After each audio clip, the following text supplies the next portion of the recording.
Important legal dictation. Topic is letters patent appeal or suit. 3, 2, 1, start. The respondents entered appearance and filed written statement denying the material allegations made in the plaint. Leaving aside the other facts in the present case, we may state here that a specific defense taken by the respondents in their written statement was to the effect that the suit was barred by limitation in view of Article 58 of the Act, because the suit having been filed after about 18 years of entering into the compromise by the parties in the High Court in the letters patent appeal must be filed within the 3 years from the date of entering into the alleged compromise by the parties.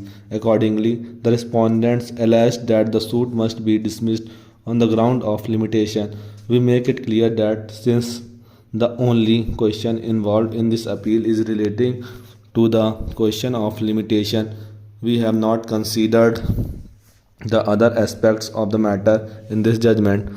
After the parties had entered appearance and led evidence in support of their respective cases, also on the point of limitation, the trial court held inter alia that the suit was barred by limitation in view of Article 58 of the Act, as the cause of action arose on the date of compromise entered into by the parties.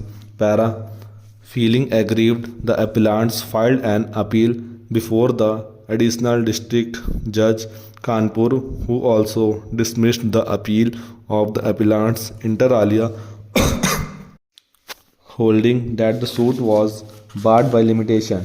Consequent thereupon, the appellants approached the High Court in second appeal, and the High Court also dismissed the appeal, holding that under Article 58 of the Act, a declaratory suit must be filed within 3 years of arising the cause of action for filing the suit.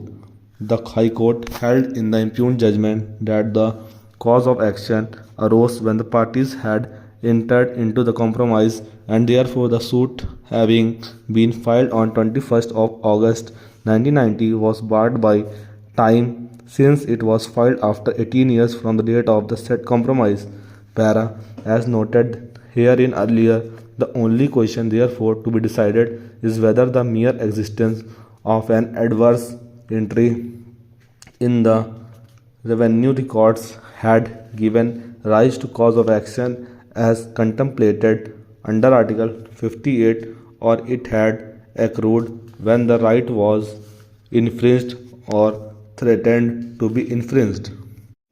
Let us therefore consider whether the suit was barred by limitation in view of Article 58 of the Act in the background of the facts stated in the plaint itself. Article 58 of the Act clearly says that to obtain any other declaration, the limitation would be 3 years from the date when the right to sue first accrues. In support of the contention that the suit was filed within the period of limitation, the learned senior counsel appearing for the appellants before us submitted that there could be no right to sue until there is an accrual of the right asserted in the suit and its infringement, or at least a clear and unequivocal threat to infringe that right by the defendant against whom the suit is instituted. Stop.